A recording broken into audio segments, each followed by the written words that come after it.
Baik, terima kasih atas masukan, tambahan dan pertanyaan-pertanyaannya. Saya kira apa yang kami sampaikan ini bukan tanpa memperhitungkan kita menghadapi merasakan pandemi. Di awal sambutan saya tadi, pembukaan saya juga mengatakan bahwa kita termasuk negara-negara lain yang juga mengalami pandemi. Itu dengan jelas kami sampaikan. Dan kita di tengah tekanan pandemi COVID-19 ya, dan ketidakpastian kita alami dari 2020, 2021 dan 2022 sebenarnya sedikit, kemudian kita mulai akan pulih di 2023. Kalau 2022 kita lihat juga baru setelah semester kedua. Malah kami mengatakan bahwa Indonesia itu memiliki daya tahan, resiliensi yang baik terhadap krisis yang disertai dengan kebijakan yang solid. Jadi sebenarnya nggak mungkin kami menyampaikan ini tidak mempertimbangkan itu semua. Tapi tentu kita juga harus membandingkan dengan negara-negara lain yang menghadapi hal yang sama. Itu mereka juga dalam keadaan pandemi dan trennya seperti apa. Karena itu kita menggunakan misalnya rasio perpajakan tahun 2020 ketika semua mengalami pandemi, ya kan? Bukan tidak adil kalau kita mengambil tahun ini dengan ini. Itu kita menunjukkan ini. Jadi sebenarnya supaya kita bisa mengkomparasi aja kepada negara lain gitu. Kemudian soal satu persatu saya ingin mengucapkan terima kasih mengenai pertanyaan-pertanyaan tadi. Jadi Pak Sihar memang daya saing yang belum tercapai utamanya memang soal industri manufaktur. Tapi sebelum saya jawab secara detail ini, kami ingin menyampaikan begini. Saya setuju dengan apa yang disampaikan oleh Ketua Pak Dolfi tadi mengenai banyak PR tadi yang sudah disampaikan kepada kami dan kami mungkin belum lapor, makanya saya tanya tadi kok belum disampaikan. Kami menyusun satu perencanaan dalam hal ini setelah RPJMN kita menyusun RKP. Waktu kita menyusun RKP kita mendapatkan resource envelope dari Kementerian Keuangan. Resource envelope itu kemudian sedemikian rupa kita ingin mengalokasikan berdasarkan misalnya prioritas nasional dan kemudian major project, Bapak. Tapi yang terjadi adalah major project itu mungkin dibiayain hanya sekitar 30-40% rata-rata. Sementara major project itu kami desain agar rencana kerja pemerintah itu dengan targeting itu bisa kita capai, Pak. Tapi major project-nya itu akibatnya tidak teranggarkan dan akhirnya menganggarkan yang lain. Satu. Jadi kami tidak bisa mengatakan siapa yang salah di sini, tapi kira-kira kemampuan kami di situ. Kemudian dari 1.000 triliun atau 100% itu sekitar 30-40% memang seperti tadi yang disampaikan oleh Pak Dolfi, itu untuk dukungan manajemen biaya itu. Selebihnya nanti tadi Bapak sudah sampaikan, memang ada yang sifatnya itu sebenarnya non operasional. Nah, non operasional memang kalau kita cari benefitnya siapa, ya memang masih di kelompok-kelompok ASN itu, kelompok kementerian, KL-nya, ya kan. Mereka melakukan sesuatu, mereka melakukan biaya perjalanan dinas dan seterusnya. Jadi kalau kita lihat seperti itu. Tapi di lain pihak, memang ada kegiatan-kegiatan yang kita bisa ukur. Nah, kita bisa ukur dengan baik itu di major project, Bapak. Di yang lain itu kami nggak bisa pegang, grab gitu nggak bisa, Pak. Itu kelemahan kami. Undang-undang memberikan seperti itu. Undang-undang seperti tadi yang Bapak sampaikan, kita bisa mengendalikan perencanaan itu. Tapi ujungnya, Pak, kami tidak bisa melakukan itu. Kalau kami melakukan pengendalian, setidaknya setiap kementerian kami undang. Satu semester ini apa yang sudah dilaksanakan dalam perencanaan itu. Saya pernah coba, Bapak, tapi tidak bisa terjadi. Kami pernah coba. Pada waktu pertemuan trilateral yang saya pimpin, saya coba melakukan itu. Toh, tembus juga kami nggak bisa lakukan apa-apa. Karena pada akhirnya Direktorat Jenderal Anggaran yang menentukan. Jadi kami tidak bisa memaksa. Kita nggak punya unsur memforcing itu, Pak, untuk mencapai ini. Ini bukan satu excuse yang kami sampaikan, tidak. Tapi itu proses yang mau tidak mau harus kita lalui, kita hadapi. Jadi kalau kita bilang rencananya harus begini, stepnya begini, strateginya ini harus dilakukan. Nah, hal yang dilakukan ini dibutuhkan dialokasikan anggaran seperti ini. Tapi ternyata itu tidak terjadi. Nah, itu yang kami rasakan. Nah, kemudian tadi satu major project saya setuju sekali yang ujungnya judulnya adalah Reksosek, Pak, registrasi sosial ekonomi, yang kami berikan, yang pelaksananya adalah BPS dan sekarang sedang berlangsung. Bapak, itu betapa sulitnya, Bapak, itu. Beneficiary-nya adalah harusnya Kementerian Sosial. Tetapi Kementerian Sosial tidak mau mengambil itu dan tidak mau bekerja sama dalam hal itu, ya. Apa yang terjadi? Dicoba dikoordinasikan di Kemenko Perekonomian, tapi Kemenko Perekonomian juga tidak bisa. Kemudian akhirnya dikembalikan kepada kami untuk dimasukkan ke satu data Indonesia. Padahal, Pak, data Reksosek itu penting sekali agar beneficiary, ya, para penerima manfaat itu menjadi efektif daftarnya. Benar-benar kita bisa mengurangi yang namanya kesalahan-kesalahan, baik yang yang seharusnya dapat dan yang tidak seharusnya dapat. Tetapi apa boleh buat? Tapi sekarang sudah ada, Pak. Anggaran DIPA-nya sudah jalan, semuanya sudah jalan, dan BPS sudah melaksanakan itu.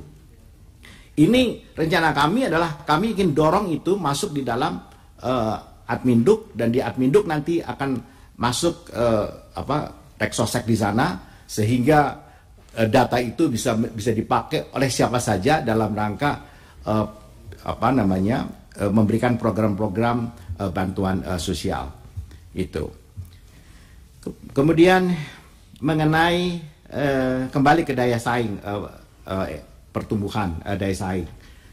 Memang di soal daya saing itu yang kita hitung adalah soal industri, kontribusi dari industri manufaktur. Kontribusi industri manufaktur itu hari ini ya masih di bawah 20%, Pak Sigar. Memang kalau kita lihat industrialisasi yang kita harapkan, kita juga cukup dorong, dan bahkan kita mau loncat ke industri hijau dan seterusnya. Tetapi data-data menunjukkan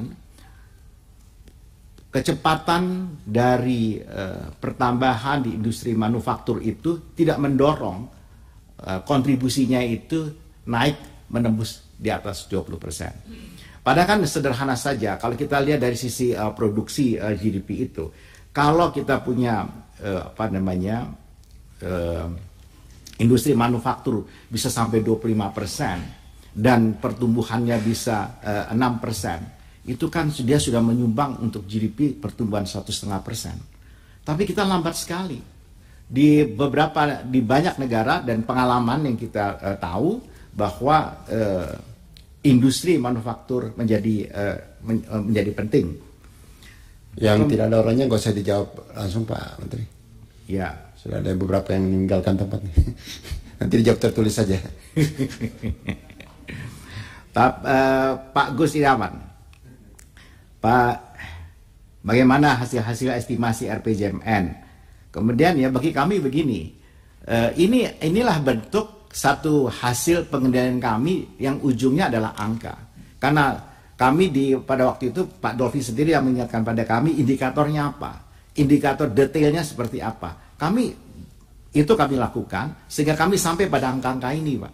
Dan angka-angka ini bukan tidak dikonfirmasi pada kementerian dan lembaganya masing-masing. Jadi kami sampai hari ini melakukan rapat tingkat menteri untuk mengatakan ya semacam ini loh raportnya seperti ini. Ya, memang ini nggak bisa tercapai. Ini memang begini. Ini begini Pak Harsono. Mau diubah nggak ini? Target untuk 2024 mau diubah nggak? Itu kami tawarkan. Gitu. Anda nggak mampu, nggak bisa menyampaikan gitu. Nah itu kami lakukan. Dan karenanya ada beberapa hal yang menurut kami kita masukkan di dalam RKP. Karena itu adjustment di RPJMN itu selamanya ada di RKP. Di setiap RKP itu itulah sasaran-sasaran ini. Kami mengatakan ini ada yang baik dan tidak baik. Itu bukan tidak mengatakan bahwa kita tidak mampu, Pak, atau kita tidak sampai di sana, sama sekali tidak. Sama sekali tidak dalam rangka itu kita mengatakan ini. Bahwa masih banyak ruang dan banyak hal yang bisa kita lakukan. Kemudian rata-rata pertumbuhan ekonomi, Pak Zul, ekonomi belum cukup untuk keluar dari middle income trap. Ya, itu kan rumus matematika yang sederhana saja.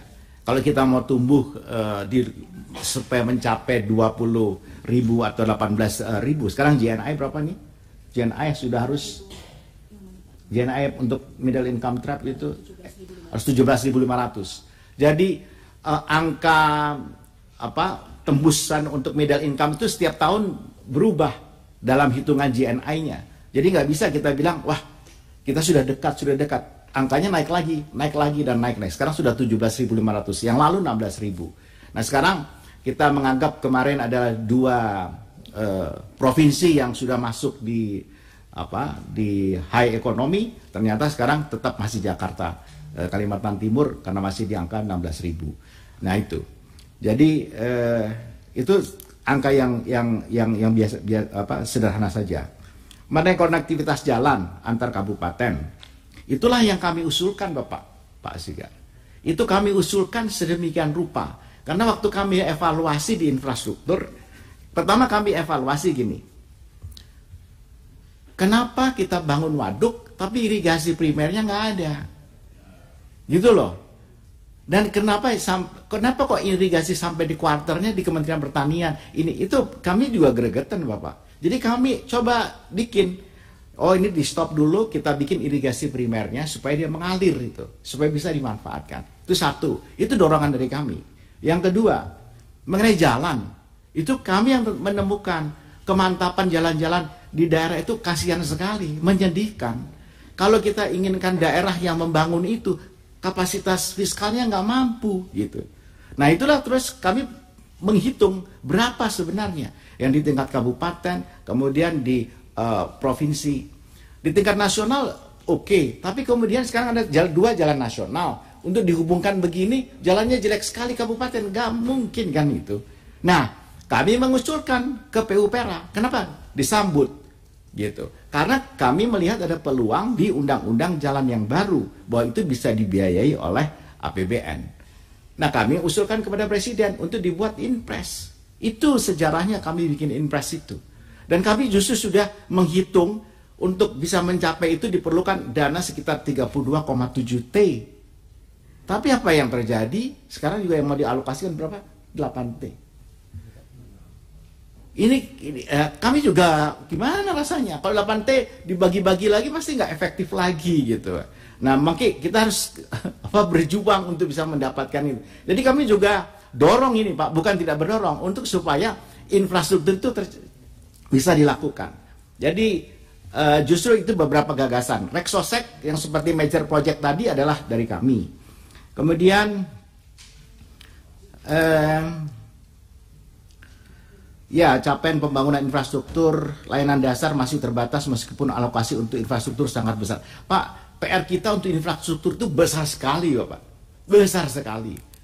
Dan apa yang telah dicapai oleh kabinet Pak Jokowi hampir 10 tahun ini, itu kalau kita hitung yang telah dibangun sebelumnya, itu jauh berlipat, Pak. Kalau kita lihat dari ruas jalan saja yang dibangun gitu, itu 2 kali lipat apa yang dibangun pada masa 10 tahun terakhir ini. Tapi itu saja belum cukup. Yang kami mau hitung saja untuk sampai tahun 2045 itu ribuan kilometer lagi yang harus dibangun. Kami kasih contoh, Bapak. Jalan di Pulau Jawa saja, di Pulau Jawa, untuk menghubungkan utara selatan atau di tengah ke utara, itu banyak juga yang tidak terhubung dengan baik. Sehingga di daerah pedalaman di Jawa itu juga kantong-kantong kemiskinannya banyak. Itu satu. Nah, Sumatera sekarang nanti kalau dibuka, ya, kami juga ikut membantu sampai menyelesaikan jalan tol, Bapak. Bagaimana jalan tol itu bisa yang sudah sampai ada perpresnya ditunjuk satu BUMN tapi tidak bergerak karena masuk di dalam hitungan kami di dalam major project. Kalau itu nggak dorong, nggak jadi ini trans ini. Kami juga merekam semua janji-janji yang disampaikan oleh Presiden. Dan kemudian kami rasionalisasikan menjadi 100 janji Presiden. Karena kami memberi warning kepada seluruh kementerian lembaga. Kalau ini Anda tidak mampu dan kemudian setengah jalan tidak terlaksana, akhirnya mangkrak, mendingan di drop. Itu kami juga lakukan. Karena kalau tidak, itu yang tidak baik. Karena itu kami bisa memberikan dorongan supaya seluruh janji-janji Presiden itu benar-benar dideliver sampai tahun 2024. Nah, salah satunya kayak jalan, kemudian waduk dan seterusnya, kemudian mengenai pangan, gitu. Itu kami lakukan. Pangan, Bapak. Mengenai beras. Coba beras. Beras itu ada 2 angka, Bapak. Pertama Kementerian Pertanian, yang kedua adalah angka BPS. Angka BPS dengan kerangka statistik area, ya, di ujungnya ada 31 juta ton beras. Kementerian Pertanian dengan data satelit bisa mendapatkan 36 juta ton beras. Ya, bedanya sebenarnya hampir 5 atau 6 juta. Padahal kedua lembaga ini dibantu oleh BRIN. Cuma satu oleh BPPT, satu oleh LAPAN. Lembaganya sama. Tapi angka turunannya berbeda, Bapak. Ini mengakibatkan apa? Kita akan bertanya, mana itu, kalau memang segitu, harusnya subsidi pupuk, subsidi bibit, subsidi alsintan, itu mana gitu. Gitu loh, Pak. Itu yang kami kejar juga seperti ini. Dan ya Menteri Pertanian dalam rapat tingkat menteri dengan kami juga sudah minta pada beliau ini bisa dicapai atau tidak dan seterusnya. Karena kalau berdasar kata beliau beras ada, kata kami tidak ada, gitu. Kata Bulog dan sebagainya susah dia mau cari. Artinya kami di lapangan juga mengatakan seperti itu. Padahal sebenarnya tidak merupakan bukan bagian dari kewenangan kami. Tapi karena concern masuk di dalam targeting di RKP dan RPJMN. Itu kan pemerintah harus punya cadangan beras pemerintah. Nah, itu kami ingin tahu persis berapa gitu. Nah, ini contoh yang kami bisa sampaikan. Mana kemiskinan tadi. Nah, kemiskinan memang kami memberikan data apa adanya karena Kepala BPS datang balik dari World Bank dan UN mengatakan bahwa dunia sekarang sudah menggunakan multidimensi indikator sehingga kemiskinan ekstrim itu hitungannya sudah seperti ini, tidak lagi 1,8, 1,9 atau 2,1. Tapi dengan model MPI ini, Yogyakarta yang tadinya termasuk banyak yang miskin, dengan model MPI ini justru berkurang karena tingkat daya beli dan kemudian ini sudah berbanding, sudah tidak lagi dominan gitu. Nah, ini yang kita lagi coba hitung dan kami minta pada BPS untuk menghitung kembali. Mudah-mudahan kita bisa mampu mengurangi kemiskinan absolut itu. Kemudian semua, kalau saya memang tadi tidak membacakan bahwa apakah kami tidak memberikan rekomendasi? Kami berikan rekomendasi, Bapak. Kami berikan rekomendasi semuanya biasanya di RKP dan kami punya buku yang lengkap di dalam laporan evaluasi. Kami berikan apa saja yang masih perlu mendapatkan perhatian dan kenapa itu harus dilakukan. Itu kami berikan. Jadi bukan tidak memberikan pandangan atau rekomendasi. Hampir semua rekomendasi kami berikan.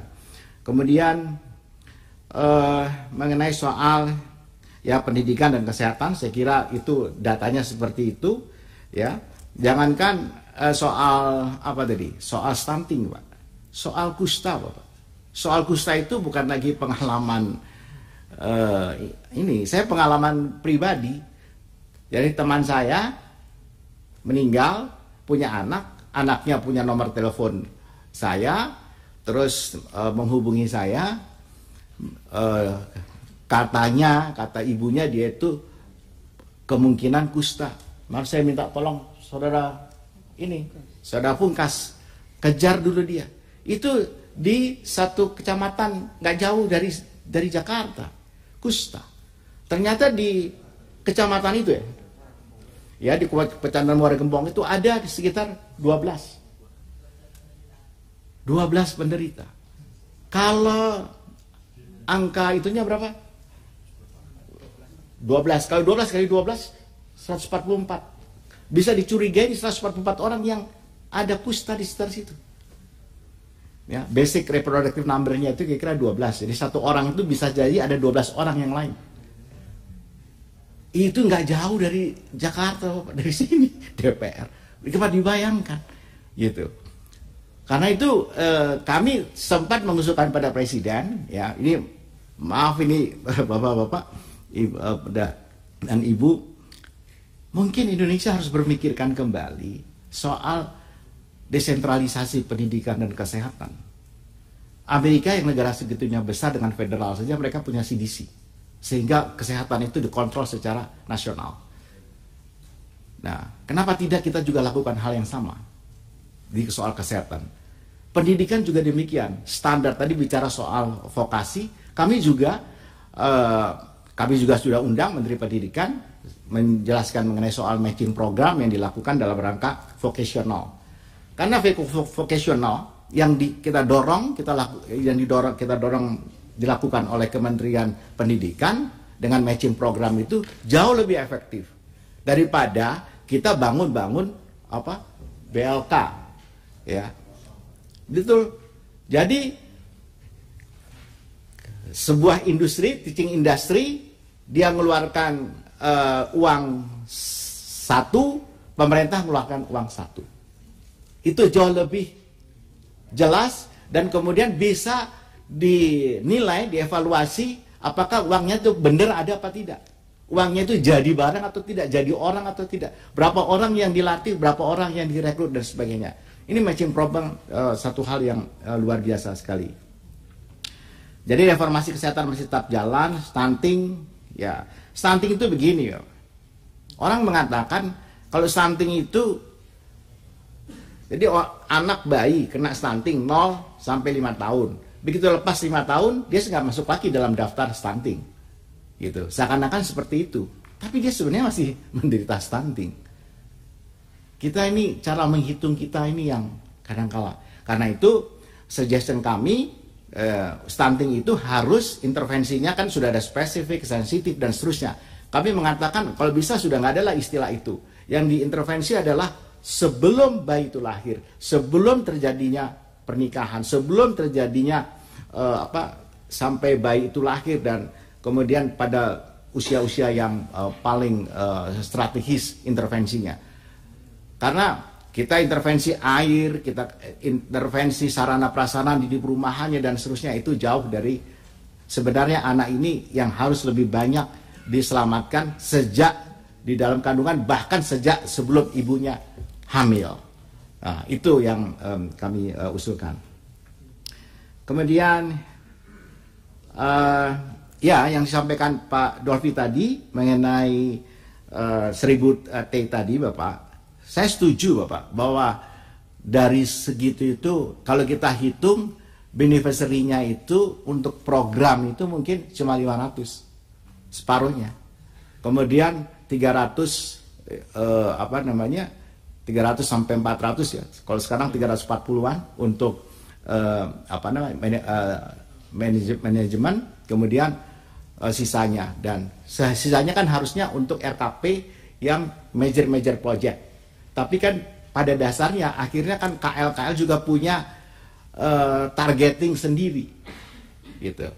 Di luar RKP-nya, mereka mempunyai RPJMN-nya mereka sendiri dengan mengatakan bahwa ini untuk mendukung pencapaian RPJMN. Itulah perdebatan yang kami kadang-kadang nggak bisa ini. Nah, karena itu kalau kita ketemu pada satu titik spasial yang sama, lalu program itu bisa sekaligus, itu lebih baik bagi kami. Tapi kalau program itu kemudian diecer ke sana sini, tentu itu di luar jangkauan kami. Kami nggak mampu untuk melakukan itu. Ya, saya kira itu setuju Pak. Nanti kita coba kalau kita bisa lakukan itu. Saya senang sekali Pak Dolphy. Kalau kita lihat kan dari 3.000 triliun, berapa sih kita bayar bunga berapa, bayar gaji pegawai berapa, bayar dan seterusnya, TKDD. Tadi itu TKDD itu cuma judulnya saja, bukan artinya dana desa 70T semuanya untuk itu, enggak. Itu cuma judulnya aja, transfer ke daerah dan desa, bukan. Jadi bukan berarti dana desa itu masuk di dalam ini, enggak. Artinya di TKDD itu termasuk di dalam DAU itu ada anggaran pendidikan. Nah, kami sangat senang sekali kalau kami diundang, Pak, kalau untuk kunker. Saya tanya tadi pada Pak Ses, ya selama kami diundang kami ada yang hadir kok, Pak. Kami hadir. Ya, kami hadir. Kemudian mengenai soal musrenbang itu, saya itu juga mengatakan itu jauh dari efektif, Bapak. Musrenbang itu. Karena kami bikin aja saja, Pak, pertemuan dengan para gubernur. Ya. Gubernur kami undang. Kami minta dia punya supaya kita bisa tahu wilayah. Seperti tadi Pak Dolphy bilang. Kita mendorong supaya capaian-capaian di daerahnya bisa efektif. Kami ikut dong membantu ya untuk di daerah-daerah mana kita bisa jadikan lokpri di kabupaten kotanya oleh kementerian, oleh KL, supaya sinkron dengan tujuannya daerah dan kemudian nasional. Tidak terjadi, Bapak.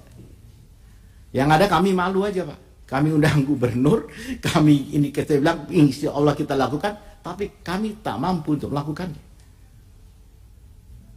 Ini persoalan memang, karena kita bisa memprogramkan dengan baik dan canggih, Pak. Tapi program itu bisa saja tidak bisa terlaksana hanya karena memang tidak bisa dianggarkan. Tidak ada dana untuk itu. Dan itu di luar kewenangan kami. Kami bisa mengalokasikan, tapi akhirnya enggak. Nah, satu hal yang kami harapkan, karena kita sudah mulai di tahun 2024 nanti, karena sistem Krishna dan Sakti sudah jadi satu sekarang. Sekarang sudah jadi satu, Pak. Jadi Pak Mustafa sekarang sudah jadi satu. Nah, mudah-mudahan tidak perlu 2 entry, Pak. Jadi tetap single entry. Itu kami juga gregetan, Bapak. Jadi mudah-mudahan jangan. Karena begini, saya mengatakan pada Bu Menteri Keuangan, keinginan ini sudah saya bicarakan sama beliau jauh-jauh hari tahun 2020 sebelum pandemi. Sebelum pandemi. Pandemi kan mulai April, sebelum pandemi. Kemudian tahun 2021 kita bikin MOU. Dibikin tahun 2023 kemarin, bulan apa itu? Bulan lalu kami tanda tangan. Bu Menkeu dengan saya. Saya bilang sama Bu Menkeu, Bu, ide kita dari tahun 2020, ini 2023. Terus saya tanya, berapa entry? Dari 11 ya? Dari 11 entry dikurangi tinggal 8 entry. Saya bilang kebanyakan. Bu Menteri juga bilang kebanyakan. Ya nanti dikurangin 3. Pak Schneider bilang 2, saya bilang enggak 1. Saya minta single entry. Saya nggak tahu bisa jadi apa enggak. Ini dari gagasan tahun 2020, Bapak. Sampai hari ini jadinya baru di MOU, Pak. Untuk kita mau laksanakan. Tapi dari 11 entry kita cuma bisa jadi 8 ya. Kita berharap bisa jadi 1 kalau dari Bappenas. Cita-citanya. Ya mudah-mudahan seperti itu. Karena itu kan seperti tadi Pak Dolphy bilang, supaya beneficiary-nya itu benar-benar rakyat gitu. Bukan program untuk pembuat program. Itu. Ya kan? Ya jadi saya kira itu yang bisa saya sampaikan, Pak Dolphy, Pak pimpinan dan Anggota apa kalau ada kekurangannya saya mohon maaf, dan terima kasih atas dukungannya, dan 11 rekomendasi atau apapun catatan yang belum kami lakukan mohon diberikan kepada kami. Nanti saya lihat apa saja saya punya utang itu yang saya mesti bayar. Saya kira saya akan ya, dan bunganya insya Allah. Terima kasih Pak Menteri, Bapak Ibu sekalian.